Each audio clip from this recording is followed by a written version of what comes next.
Panaudosime tepalą tam, kad neužsikištų peiliukai, neužstrigtų, neprieitų žolės. Nesąmonė. Tokių komentarų ir patarimų mums teko girdėti, bet tai yra nesąmonė. Žiūrėkit, jeigu pagavo žolės, pagavo kokį šniūrą ir jis papuolė po peiliuku tarp disko, ar yra čia tepalo, ar nėra tepalo, bus taip pat, jokio skirtumo nėra. Ar reikia pult valyti ir dėti kažkas apsaugas, nes peiliukas sustrigo? Tikrai ne. Kai diskas pjauna, peiliukai būna darbiniai padėtyje. Visi jie būna išorėje ir prigaudo šiek tiek žolės ir jie tampa nepaslankus, būna užstrigę. Jokio skirtumo. Peiliukai stovi darbinėje zonoje.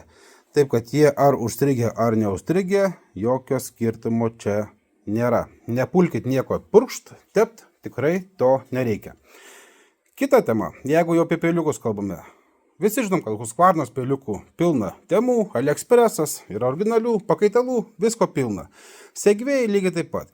Bet jeigu perkam, tarkime, Movą, perkame Sunseeker, galbūt kitą gamintoją perkame, mums kyla klausimas, kaip bus su peiliukas, iš kur mes jų gausime.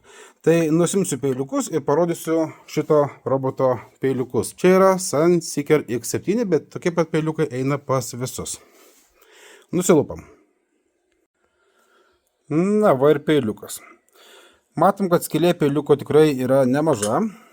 Pavyzdžiui, Segvėjai peiliuko skylė yra gerokai mažesnė. Akivaizdu. Ir ar tai problema? Ne problema. Gamintojas visą laiką duoda varžtelius prie peiliukų. Taip, kad galime, kadangi sriegis tinka, galime įsukti Segvėjai peiliukus, Husqvarnos peiliukus, galite taupyti ant temų peiliukų, viskas yra tvarkoje. Esmė – ilgis. Svarbiausia, kad peiliukas nebūtų per ilgas ir nepasiektų vienas kito. Štai ir viskas. 35 mm. Tiek yra peiliuko ilgis, o varžtelis dažniausiai tinka nuo visų. Tikrai nežinau nuo visų gamintojų, bet bent jau nuo populiariausių tai tikrai tinka. Taip, kad jokios problemos nėra. Lygiai ta pati istorija ir yra su Mova. Taip pat skylė yra kitokia ir peiliukų, jeigu jūs kažkur nerastumėt, ar norėtumėt pataupyti, perkate kitokius, sukat su visų varžteliu į šią vietą ir viskas yra tvarkoje. Tikiuosi padėjom, į klausimus atsakėm, gražaus jums vakaro.